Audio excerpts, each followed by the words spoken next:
Skip, you were tested and not this week, buddy. Anyway, hello everybody, welcome to Big News Wednesday with me and Skip, who's probably mad at me now, and Jayar Jackson. Jayar, how's it going? I mean, the only other test I think I'm noticing right now is with my internet connection, and it doesn't seem to want to really hold on. We'll see as the show goes on. Big news, that's the first news.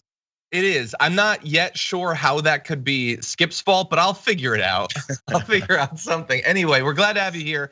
Today is a pretty big news, or at least I feel like to the extent that American political news can be kind of fun, I feel like we're gonna bring that today. This is Big Fun Wednesday, everybody, okay? I want you to get ready for it.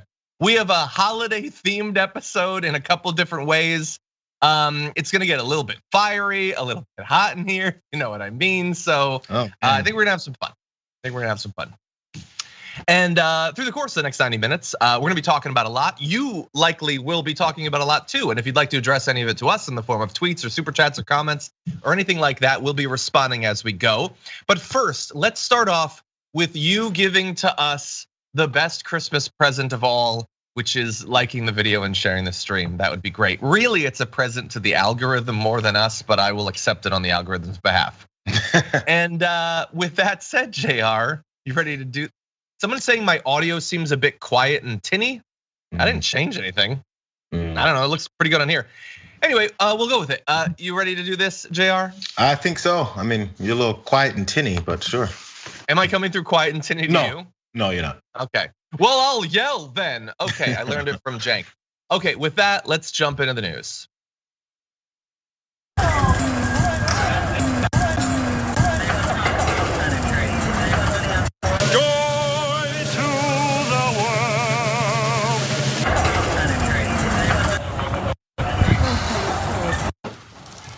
My tree.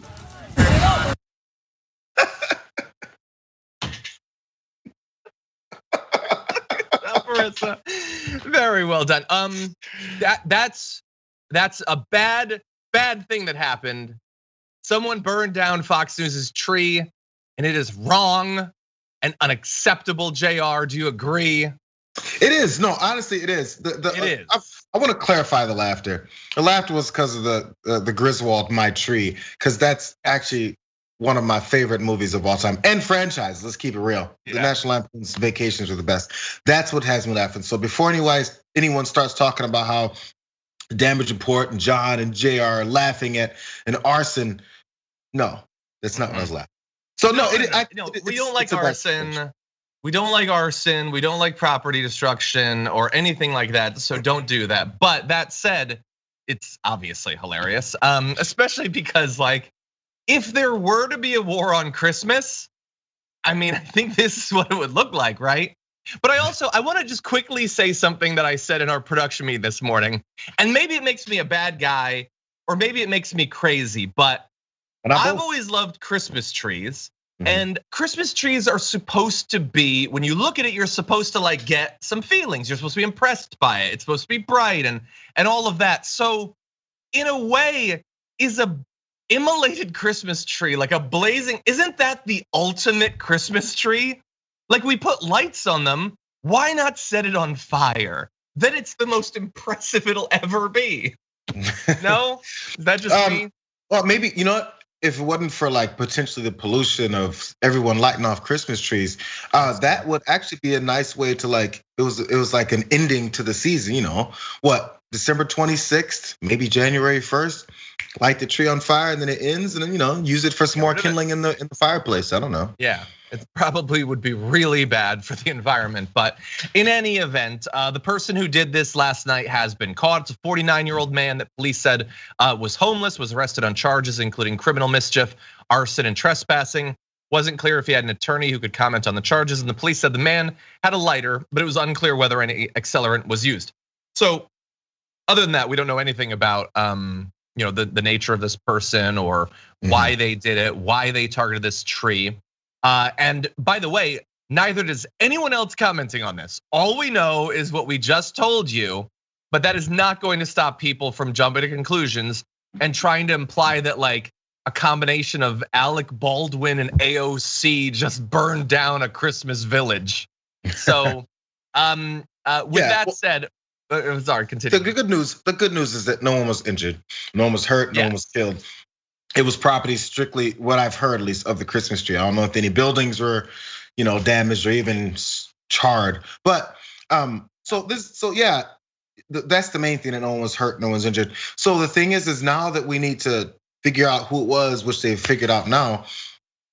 The speculation and then blame, that's just opportunistic moves that everyone knows. So then once you start making opportunistic moves, it kind of shows you kind of don't care that much about the fact that this tree was lit on fire and that it was a potentially dangerous situation with a fire in the middle of the street. So anyone who wants to start speculating for their own purposes of self-grandeur, then just understand that you don't care about this.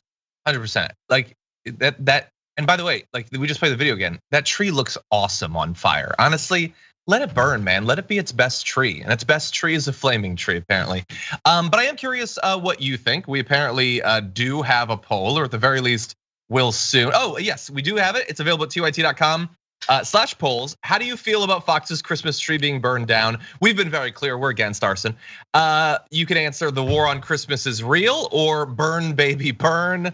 We're just curious. And in this case, we're gonna try to get the results a little bit later on in the show, and we'll let you know what you think. But with that, we've been previewing that the right is gonna lose their mind about this and be like physically incapable of just enjoying a burning tree. So with that, let's jump into this. Here's a bit of Fox and Friends. Normally during the Christmas season, we start the program by showing an outside shot of our all-American Christmas tree on Fox Square. But last night, shortly after midnight, somebody climbed up in the tree and lit it on fire. It's beginning to look a lot like arson. Right now, there is somebody who is in custody and is being interviewed by local police. Who sets a Christmas tree on fire? Who sets a Christmas tree Well, I mean, it's just part of the rampant, no city is safe, no person is safe from the subway on down. No more music, no more tree. Yeah, I think it's infuriating. But I think it tells the bigger story. I mean, since this city is so out of control. Okay, so we'll turn to the city being out of control. First of all, no more music, no more tree. Wait, why no more music? Yeah. I feel like you're giving up for some reason. That's not her tree, right? Like they can still have. I have a Christmas tree in my living room right now. They're not all burned. But I do want to give him credit. It's beginning to look a lot like arson. That's pretty good. I like that. Yeah, good job, Ducey. Yeah, it's the thing. And so again, the good news is that no one was hurt, and it seems the only property that was damaged was the tree, which can be replaced. So yeah, I mean, even that little half joke from Ducey about it's beginning to look like arson because he's still blaming the guy who did it. Yeah, and it's a slight little joke because everybody's okay. This really could just be a breeze through. Oh my God, look what happened moment. Yeah. Which it should be. Yeah, well, exactly. And they can have a little bit of fun with it. And you know what? They're gonna get another tree, by the way. It's a multi-billion-dollar company. They can afford another tree. They're gonna be just fine. By the way, so what we try to do is bring you a little bit of joy to the holidays. That's all we do. Inviting Gail is doing the same thing in the chat, saying it doesn't show signs of stopping, and I brought some corn for popping. That's good, see? That's funny. Anyway, you could heat up your like eggnog or something. Anyway, they're very concerned about what this represents for the city and perhaps for the country. Though we want to give you a little bit more. Actually, we'll hold off a bit for Ainsley, but he's saying this shows how crazy the city is. That it's lawless. We can't have anything. She at one point says that like stretch of like touristy Manhattan is all we have left, which says a lot about her and her relationship to the city, by the way. She was saying that's all we have left before the burning, by the way. Yeah, that's all we have. Okay, so again, this city, I can't believe it. That's what Kill Me started with. So maybe that energy just decided to just create a domino effect now on their set, that limiting how horrible their city is. Again, there's many complaints you could have about your city, but this is an indication of how horrible the crime is there. Well, again, like most conservatives say, why are you still live in that crazy lib city? Why don't you move to Texas? I heard Texas is open, Brian. I heard Elon was moving there. Everybody's moving to Texas, right? Take off, leave that horrible lib, crime-ridden city that you hate so much, and go to Texas. Hit up Dallas, do Fox and Friends South, and see how you like it down there. Yeah, 100%. They could, they choose not to. They like living in the places that they pretend to hate. That said, it goes a little bit beyond this. This isn't just about anarchy. It's also, again, about striking a blow against Christianity. So here is Ainsley Earhart. Who sets a Christmas tree on fire? It's a tree that unites us, that brings us together. It's about the Christmas spirit. It is about the holiday season. It's about Jesus. It's about Hanukkah. It is about everything that we stand for as a country, freedom and being able to worship the way that you want to worship. It makes me so mad. Well, it does. Wait, Jayar, I feel like sometimes, in this weird job of ours, you just start talking, you don't know exactly where you're gonna end up. I feel like she ended up in kind of a weird place with some of that. What do you think? Yeah, I'm glad you said that, because I was ready to just try and lay into all these collisions of thought processes that she had. And again, like you said, maybe it was, I'm in like in a giving mood. It's the holiday season, John. Mm-hmm. I'm like halfway giving a pass because none of that made any sense, but maybe she was just reeling, because for some reason, the Christmas tree stands for Christmas, Hanukkah, bringing us all together and us worshiping the way that we like. None of that makes any sense. If it's about Christmas, Hanukkah, and Islam, which it isn't, but then it's bringing us all together, which it doesn't, because it represents one specific religion's holiday that can't bring us all together because it's separate. And we blatantly say it's separate. That's why there's this Fox's War on Christmas every year. Because there's other people attacking your religion, you say. So that means there's a division. It doesn't bring us together. It's an indication of one specific celebration, and not about the celebration of a bunch of different religions, because it's the one religion's celebration. What are we talking about? Okay, but like I said, it's gotta be about everything. She was trying to say it's a uniting image. Sure. And she should have stopped there. And it kind of can be for some. I mean, I'm a godless atheist, hail Satan and all that. But I have a Christmas tree and I love Christmas trees. But when she says about Jesus, about Hanukkah, can we at least say that it's not about Hanukkah? It is, at least it has been co-opted for one religion's celebration. It's not everything. Like, let's at least say that. Now, I'm sure that there are probably Jewish households that like having Christmas trees in the same way that an atheist might, or others. It's sort of a symbol, which, by the way, and let's just acknowledge, the history doesn't matter and she doesn't care. It's not originally a Christmas thing. Like, it has nothing to do. Like, first of all, it's older than Christianity in that pagan religions would do things with certain types of plants and everything. But in terms of people actually regularly having their own Christmas trees, that's only a couple of hundred years old. Like, more than 1,500 years went by between Jesus and the first like regular living room that had a tree plopped down it and a baby Yoda ornament. Like, that's not a thing that Jesus didn't have a tree. Let's be clear about that too. So I get it, it's a symbol, but let's not go so crazy. Can we just enjoy this for a little bit? Like, for decades and decades, centuries, right wingers got to set things on fire on people's lawns and they had a grand old time with it. Can we enjoy something burning in public for once, please? No. No, apparently not. Anyway, they're not the only Debbie Downers, and I'm gonna skip past more of the kill meat stuff. He has gone wild blaming left-wing DAs on this. It was apparently one individual, okay? Jesus. Meghan McCain tweeted, "I don't want to hear anything about how radical some of you believe Republicans to be when there are lunatics running around New York City setting Fox News Christmas tree out. Bye." First of all, it wasn't lunatics running around. It wasn't a mob, a pyro mob throwing Molotovs. It's a guy. A guy did it, and they caught him. They're gonna have another tree. So calm down a bit, Meghan McCain. This is the point. I don't know if she has more to say, I think, right, John? Well, she sort of did, because that's what she said. Now, I believe, according to a tweet I saw, the tweet she sent right before that tweet was this: "Whoa, dead. I don't even have words. This headline is so dangerous, stupid, intellectually dishonest," about Tucker Carlson's "Putin just wants to keep his Western borders secure" thing. And whether that's the thing you want to focus on, I think we can agree that you don't get to have one individual burning down a dumb tree, have that cancel out the Republicans trying to overturn an election, strip away women's reproductive rights, effectively end voting as we know it, and on and on and on. they're out of their mind. It's not even Stevens because the guy torched your symbol. Well, that's what they need it for. They're like, oh my God, perfect opportunity, because look at all these horrible things we're doing and saying and finally being held accountable for, at least a little bit. So now we have to make sure that we even this whole thing and say, look what the left is doing to us. That's why Kilmeade went on his rants about defunding the police and this town is full of criminals and I can't believe that they're trying to hurt us. And look, they're coming for us now. It's to re-implement and galvanize that fear and anger from the people who are very much worried about the left coming for us, because they're starting to be exposed, and you can't have bad PR when you're trying to group a bunch of people together to think they have to overturn the entire country. So the violence that Meghan McCain is saying, I don't want to hear about it anymore. Yeah, you don't have to hear about it anymore, but we're gonna keep hearing about it from the people who continue to perpetuate it, because that hasn't stopped yet.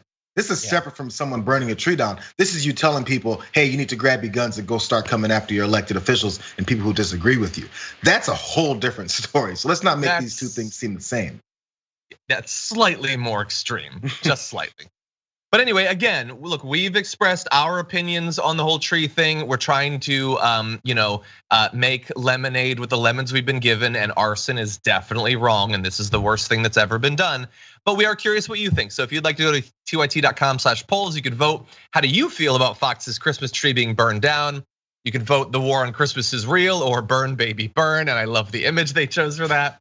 My tree, look what you did to my tree. Maybe we'll find another tree for Fox News, and maybe it'll be filled with squirrels. Wouldn't that be a fun Fox and Friends episode? Just being chased through the studio. Anyway, with that, we're gonna take our first break. We come back, there's someone else coming to ruin your holidays. We'll have that for you after this.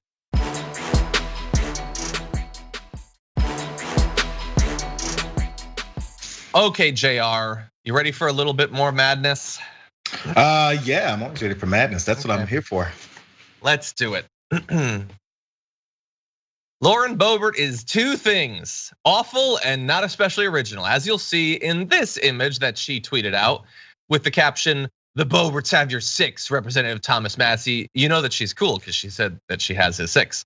No spare ammo for you though, and you can see the image of her and her kids standing with varying levels of interest in what they're doing with long guns. And she's apparently the size of your average Frodo, I guess. Anyway, posing and she's so happy. I gave big guns to my kids, because people were mad about Thomas Massie's thing, which we'll show you right here. And with Tommy Massie's image, people were mad because, hey, a kid just took a gun that was given to him as a Christmas present and shot up a school. So like having your family makes it seem kind of like heartless. And she decided, oh wait, is that heartless? So sign me up. I got to get me some of that. And so yeah, people were mad about the first one. We'll see if she can generate similar energy around her just carbon copy of Massie's thing. But she is awful. We can agree on that. Yeah, she's like, man, why not think of something that would get everyone talking negatively about me? Because again, that's where the clout comes from. That's where the donations come from. That's where you generate your hate from doing hateful things. And then after people call you out for doing hateful things, saying that they're so soft and they're so mean to me for calling out the hateful things that I was doing. So she's just like, I missed my opportunity, but I can copy it. That's all I need to do, right? That's her legislative work. This is what she does in Congress. She does things like this to try and get some more attention so that people can hate her more, so she can say, look how everybody hates me, give me money. It's rinse and repeat, just with the next subject every time that they do things like this. 100%. And in particular, she loves the performative stuff around the guns. So she at one point pretended to carry her Glock to Congress in a video in January. She publicized a video in March of her walking around the fence Capitol grounds that including gunshot sounds. By the way, she like totally just lied about taking her gun in a video ad. She hadn't actually done that. She was just lying about it. Like, if I was actually an insane gun nut, wouldn't you be offended that some politician would lie to you about them carrying a gun because they think you're so stupid that you'll just support them because you also like to carry a gun literally every time you go to Del Taco? I would be mad about that. They apparently are not that mad. She also told a false story about a man who was beaten outside of her restaurant, Shooter's Grill, an incident that she claimed caused her to allow her staff to possess a firearm on them. That apparently was not why. It was probably just something grifty. So after that fake story, and she loves making up stories, Totally. They supposedly carry guns. No word about what the staff started to do after they gave a bunch of people explosive diarrhea at Shooter's Grill. I don't know. I guess maybe those those plexiglass shields, just in case of spray. You want to block the buffet. Not the salads. But anyway, she's just a big liar. She's a big liar and she's awful. That is not balsamic vinaigrette that's spraying on the salads. So we need more brown gravy coming up. So there's another thing too. So think about this. So when Massie did it, and it happened right after that shooting up in Michigan, people are actually upset and want something done about it. And then you go with this. Okay, so he didn't specifically reference it, but we know how this looks. You got children holding guns after children were just killed by another child holding a gun. So if you just, and then what was the response to anyone saying, hey, look how insensitive this is to Americans? Now, this isn't a political discussion, to Americans. Because I don't know or care what these kids' parents' political views were or who they vote for. They died, and we just don't care. So if you think you just don't care about the folks that just got killed, they might be some of your voters. Because the kid who wouldn't shoot up people definitely didn't ask, hey, do your parents vote Democratic or Republican before he shot them? It doesn't work that way. So your lack of care for how people feel about what you're doing after children got murdered shouldn't be a political or Republican or Democratic thing. But with that in mind, imagine when something that softball shooting, the congressional softball practice shooting, and Steve Scalise got shot. Now I want you to imagine if any other Democratic Congress people took a picture with their family holding guns a day or two after that and went swing and a miss, almost got one. Batter up. Can you imagine? That's such a good point, Jayar. How on fire they were upset about people saying nothing about that. People not supporting the guy who shot that softball practice. They're like, oh, look at them supporting this guy. They haven't demeaned and pushed him back yet. You're openly supporting this kind of violent imagery. And when people point out, it's like, how dare they come for me this way, or just say nothing at all. This is the way that they operate. This is how they move through the world, because there haven't been very many consequences for these actions yet. If any at all, yeah. Well, by the way, I wanted to give you a response to this from AOC, who tweeted, tell me again where Christ said, use the commemoration of my birth to flex violent weapons for personal political gain. Lol at all the years Republicans spent on cultural hysteria of society erasing Christians and its meaning. When they're doing that, fine, all on their own. Yeah, like she's a real Christian. And she understands less about what this season is supposed to be about than, but like I'm gonna spend Christmas with my wife and my family, exchanging gifts, appreciating each other's time. If Jesus existed, I have a feeling he'd prefer my version of it. But she goes on to say, when you pose in front of a Christmas tree and can name all those guns, but can't name the gifts to the wise men. And then, hey, she's using my new favorite emoji. So anyway, Lauren Boebert responded saying, AOC uses her position as a congresswoman to attack my boys with their Christmas present. Yeah, sure. Not a good look, Sandy. Sure. Okay. And that, by the way, that is so much worse than the original thing. And let me explain why I think that. While also acknowledging that she's lying there, because she is a massive liar. She wants you to believe that those are their Christmas presents.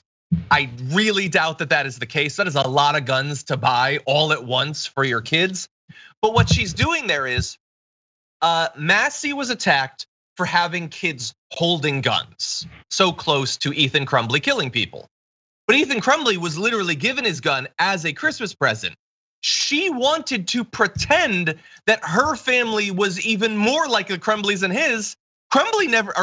Massie never implied that those were Christmas presents to the kids when they were posing on their awkwardly small love seat. She's lying to make you think, no, I'm like the Crumbleys, I give guns too, and here she is attacking me over it. How reprehensible is that? As I mentioned before, when people tell racist jokes amongst themselves that aren't funny, the point is just to point out I'm a piece of garbage. It's the same thing here. It's like, I'm just a piece of garbage. I want you guys to know I can take what Massie did, which was insensitive and overlook the tragedy.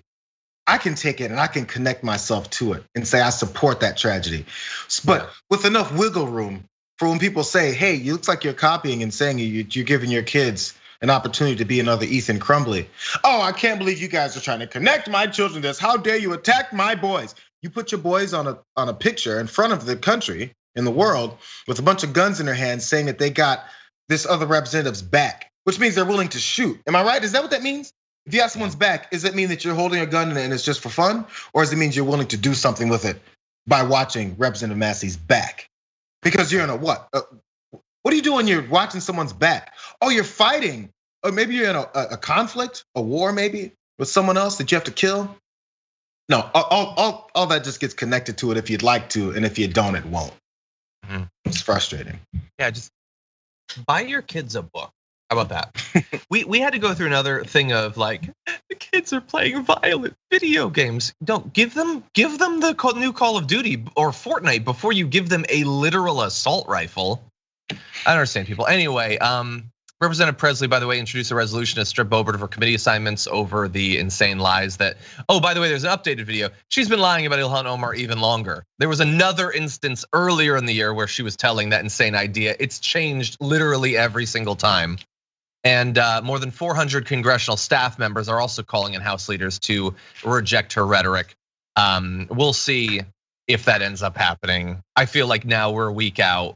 It happened with Gosar, but I sort of doubt that it's going to happen this time. I don't think so. I don't think so either. So we'll see what horrendous thing she does next week. Oh, God only knows what they're going to say on actual Christmas now. Like them, like, I don't know, like wrapping like lights around a cannon or something.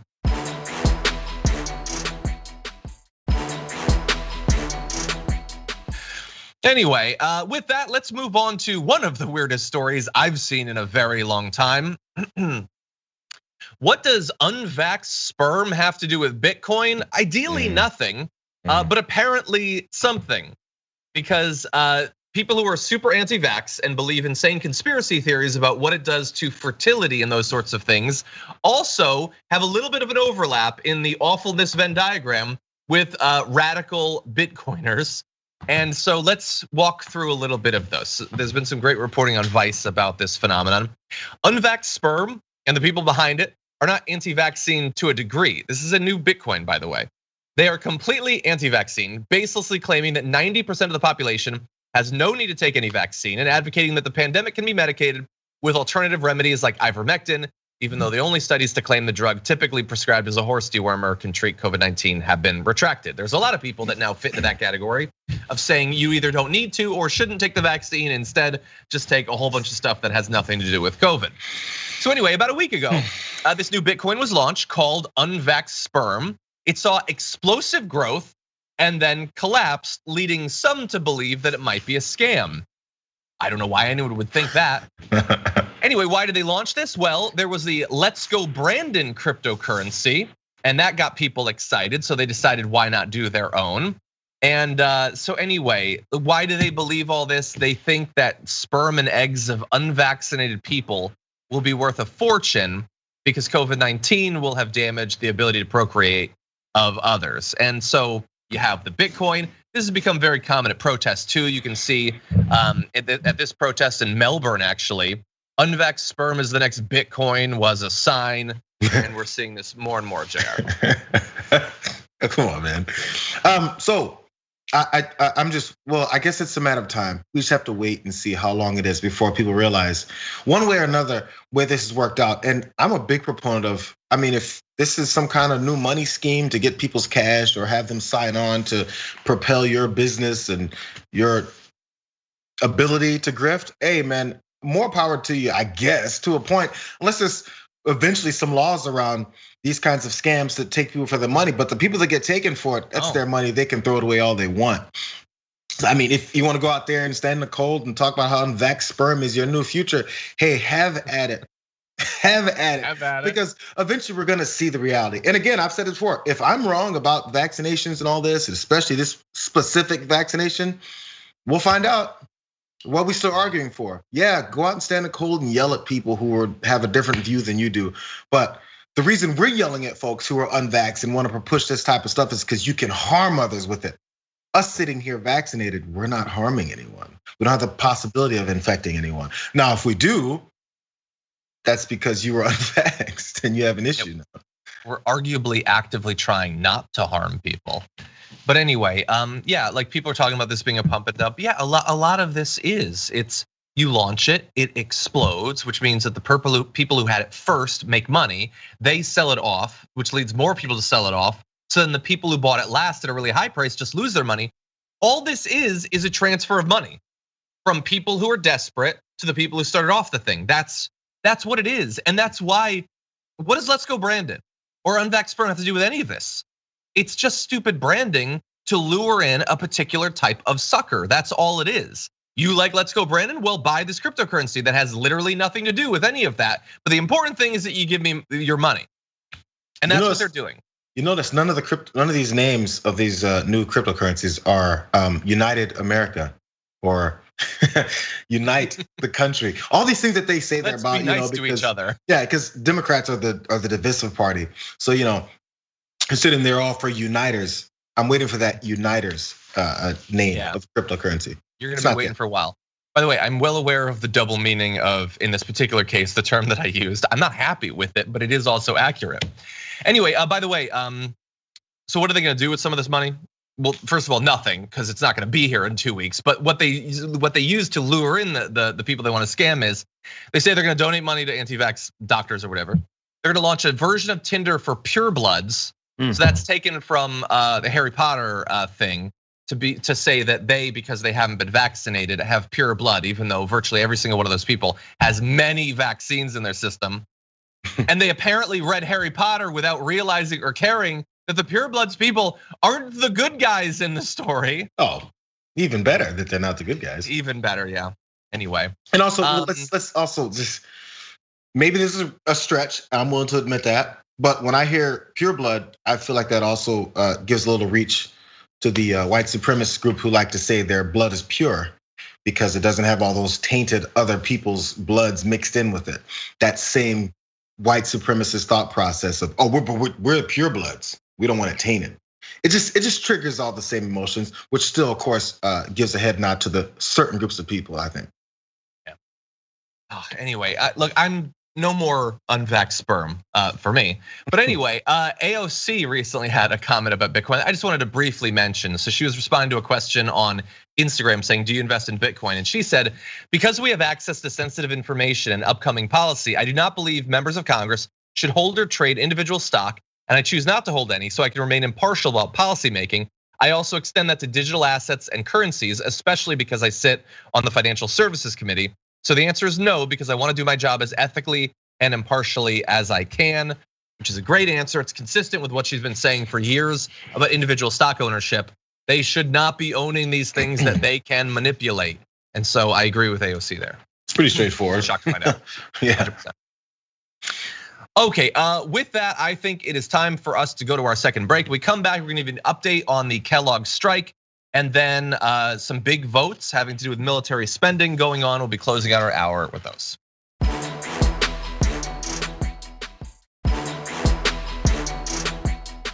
Okay, with that, let's turn from frivolity to something very serious.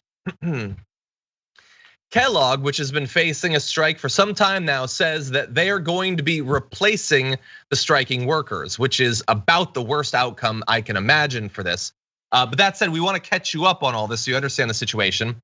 Kellogg said just yesterday that a majority of its US cereal plant workers have voted against a new 5-year contract, forcing it to hire permanent replacements as employees extend a strike that started more than 2 months ago. That's their word, saying it's forcing them to do that. They could continue to just negotiate with the union there. They're choosing to fire them and replace them. So let's be very clear about that. But temporary replacements have already been working at the company's cereal plants in Michigan, Nebraska, Pennsylvania, and Tennessee, where over 1,400 union members went on strike back on October 5th as their contracts expired and talks over payments and benefits stalled. So they had workers had walked off of the line at 4 different plants in Battle Creek, Lancaster, Memphis, and Omaha after the union and the management at Kellogg's was unable to come to an agreement. And one of the things they have a problem with is this 2-tiered wage system, which some companies say helps them save money, which hardly seems like something that the workers are going to be interested in, but they're big fans of it. Union members say the proposed 2-tiered wage system will take away power from the union by removing the limit on the number of lower tiered employees. So how did we get to them effectively being fired, replaced? Well, there was a tentative 5-year agreement announced just last week, and changes would have included both a 3% wage hike for longtime legacy employees, as well as increases for both newer transitional workers and new hires based on years of service. And so the union workers have decided that is not sufficient, that they want to remain striking. And one of the presidents of one of the local unions says, this is after just 1 year ago, we were hailed as heroes as we worked through the pandemic 7 days a week, 16 hours a day. Now, apparently, we were no longer heroes. We don't have weekends, really. We just work 7 days a week, sometimes 100 to 130 days in a row. For 28 days, the machines run, then rest 3 days for cleaning. They don't even treat us as well as they do their machinery, which is a devastating point. Jeez. Both of the points, really. They were talked about as if they were heroes. Many workers were, and that lasted for a solid 3 or 4 months. And then we all sort of just moved on as a society and started yelling at them and calling them lazy, Jayar. We go back to our norm. Well, the point, I think partially of that was also to maybe encourage other people who maybe had left work out of fear and concern about the virus at the time, especially when we didn't know as much about it, to get them back into the workforce. Like, don't you want to be one of the heroes? Be one of the heroes, get back in the workforce, go to the grocery store, work there, go to, wherever it is that these people are working, where they have to be the heroes to continue the supply to everyone else to survive in a way. So that lid's been taken off now, and we've discovered that the real reason for that is to push people there, not to actually hail them as heroes, because you may not want to pay them after all of this work. Now, whatever the negotiations are, whatever Kellogg's has set aside or planned to actually pay people, those details that I don't know about, sure. But as it comes to then now kicking people out and 1,400 workers and we're done with this and threats of moving the jobs to Mexico, all that stuff makes sense for what we see corporations always do when they're mistreating or trying to make sure they cut off just enough, few more extra pennies to make more money off the workers' backs. And the question is are they really asking for too much? I would love to see what it is that they're asking for that's just above and beyond any kind of realistic type of compensation for their work, because again, they're heroes. And does Kellogg's have the money to fulfill their demands and still be profitable? You would hope that everyone would work together, I'm gonna guess. And look, are they heroes? Yeah, they continue throughout the pandemic to work crazy hours, giving us access to, I don't even know how many products, a lot of products. We're gonna go into it in just a little bit. In terms of specifically what they're asking for, I have no idea what they objectively deserve or whatever, but what I do know is that unions are here to deliver for the workers, and if the workers overwhelmingly agree that it's not enough, this is what unions are for, and they can continue until they eventually come to some sort of agreement. The management is saying, we're not gonna do that. We won't continue with just the temporary workers.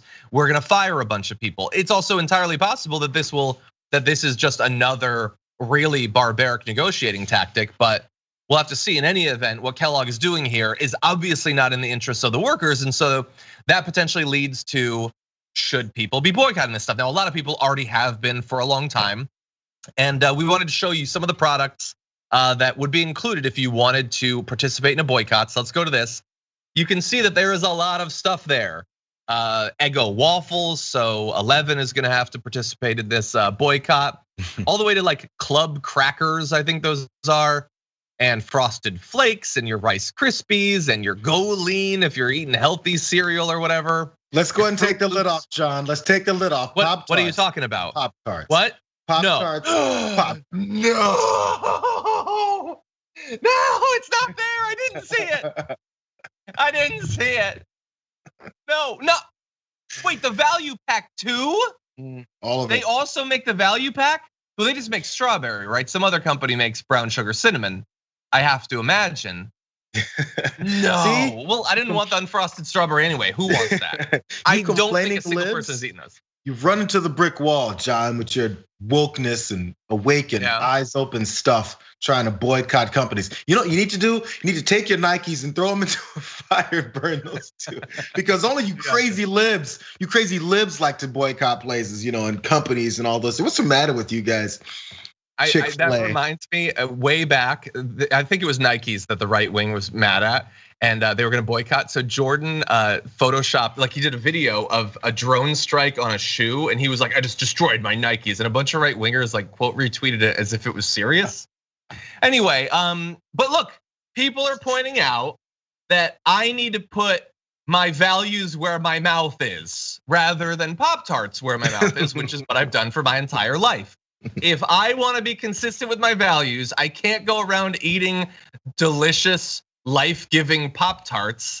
And so I am boycotting Pop-Tarts until they reach a deal that the union agrees with, or I and the audience forget that I said this. I will boycott, I will not eat Pop-Tarts. This is the sacrifice I will make for this nation. Instead, I will eat generic, nasty Pop-Tarts, okay? Yeah, what like I'm not gonna eat Pop-Tarts. Like the Safeway version or a Kroger brand, yeah, right? No, you know what I'm gonna do? I'm gonna find a good cafe that makes their own Pop-Tarts. Those will be good. Now I know some of you might be saying, John, shouldn't you have been boycotting Pop-Tarts this whole time? And you're right, I should have been. Have I been eating Pop-Tarts? Yesterday, but no. I'm done. No brown sugar cinnamon, no s'mores, no wild berry, no special holiday limited flavors, no Fruit Loop, which is so delicious, until they have a deal. And I would ask you all to stand with me, not just on the Pop-Tarts, but on a lot of other products. There are a lot, that's true, but there are alternatives. We can eat other foods and show support for the workers. It's possible. You're right. Hurt. I mean, once Cheez-Its was on the list, I had an issue too. You're a big Cheez-Its fan? Oh, geez. Okay. But reminder, by the way. Sadly, this boycott is going to put 10 to 15 years on both of our lives. Totally. Oh, I'm not going to eat healthy now. I'm just going to eat something else bad. Anyway, reminder: over 10,000 John Deere workers recently secured 10% raises and improved benefits after a strike, and they did have to reject offered deals, by the way. And you have other strikes going on. The Starbucks union vote in Buffalo actually ends today. So there's a lot of other efforts going on. We just wanted to make sure that you knew what was going on with the Kellogg one.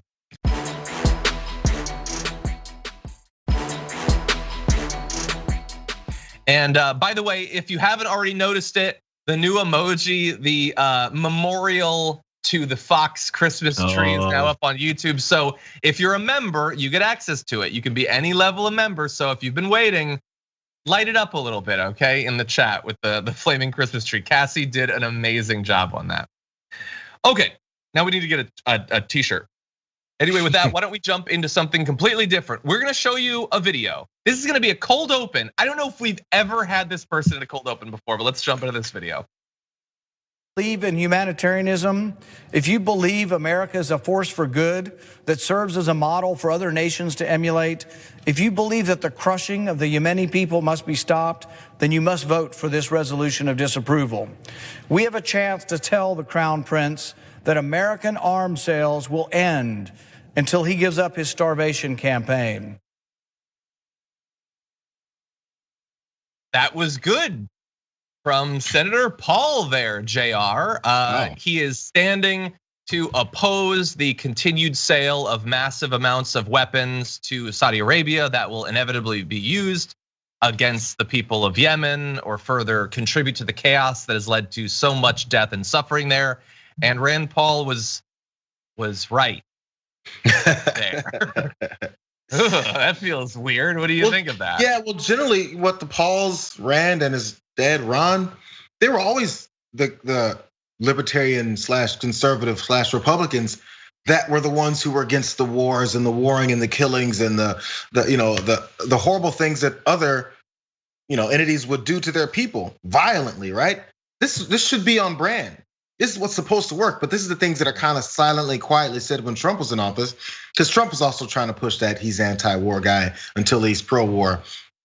But then right after that, he's anti again. But you're supposed to have this standard. So it doesn't sound out of the ordinary coming from Rand Paul, is my point. It's just that it was a little bit more subdued when someone had more power above him that didn't agree with it necessarily. So it just shows a little bit when he has the ability to be truthful versus when he just kind of has to shut up and sit back, make sure he doesn't say too much. And by the way, while on these sorts of issues, he can be mostly right, that doesn't mean that he always sticks to his principles. I still remember when he was running in the Republican primary, he was like, I'm against foreign aid, and so we're not gonna do foreign aid. And people were like, not to Israel, and he was like, yes, not to Israel too, no foreign aid. And then the Republicans were like, wait, not to Israel? And he was like, okay to Israel, but not to anywhere else. So his values only go so far. But in this case, he is right. And we are not the only people who are a little bit surprised to be having to talk about him today. Let's go on to a little bit more video from that debate. I find myself in the somewhat uncomfortable and unusual position of agreeing with Senator Paul. And let me thank him and Senator Lee for their hard work in reclaiming Congress's congressional war powers, another very important issue. The understanding that it is Congress that has the constitutional responsibility to authorize war, not the president, should in fact transcend partisan disagreements. Yeah, I love to see Bernie Sanders negging another senator there, but that's what happened. And I want to catch you up on this process because we only have a few more minutes. But they were trying to stop the sale of these weapons. This was a resolution that would have blocked US arms to Saudi Arabia. It did, however, fail 67-30. It would have stopped the sale of hundreds of advanced medium-range air-to-air missiles, missile rail launchers, spare parts, support and logistics services to the Saudi monarchy. But President Joe Biden strongly opposed the resolution, even though he used to pretend that he was going to stop these sorts of sales to Saudi Arabia back during the campaign. By the way, US Defense Secretary Lloyd Austin was a member of Raytheon's board of directors. I'm sure that had nothing to do with it whatsoever. Democrats who voted to sink the measure include Dianne Feinstein of the progressive state of California, Amy Klobuchar, Joe Manchin, Bob Menendez. Hey, what do you know, cinema? White House, Chris Murphy of Connecticut, that hurts a little bit. But some Democrats did support the measure. Cory Booker, Dick Durbin, Gillibrand, Markey, Schumer, Warnock, Warren, Wyden, Bernie Sanders, obviously. Some of them might have known that it was gonna succeed anyway, so you can't say for sure what they really believed, but they at least voted the right way. By the way, a strong majority of Americans oppose the sale, but again, that would only matter in a democracy. Yeah, I mean, why not? It's the beat goes on, and as you said, that's actually one of the things that sticks out is the people who voted for against it. Many people knew where this is going to go, and you can have your name be on the correct side. It's just you never really know what your elected official truly believes or where their principles are, or if they're listening to what their constituents are asking them to do. Because there's so many other factors that come in. Now they can go and tout where they voted on this, whether or not they believe it or not, whether or not the next time they will, who knows? But there's a win there for some people. Yeah, 100%. By the way, after that, the $770 billion defense budget also passed. So even though we ended a war and it's more than Biden had requested, and they're giving more of these, literally more jets than the Pentagon asked for, more attack submarines, more destroyers. Like they didn't even ask for it, and they were probably exaggerating anyway, but they did give it to them. Okay. Can you imagine having a job where you're given stuff that you didn't ask for? I mean, they brought in a lot of candy to the kitchen earlier, and I didn't ask for that, but it was nice.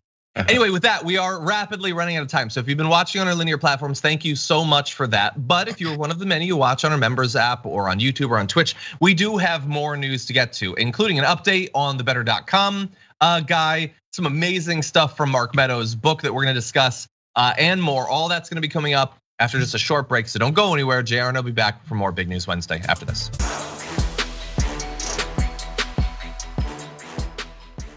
Thanks for listening to the full episode of The Damage Report. Support our work, listen ad-free, access members-only bonus content, and more by subscribing to Apple Podcasts at apple.co/TYT. I'm your host, John Adarola. I'll see you soon.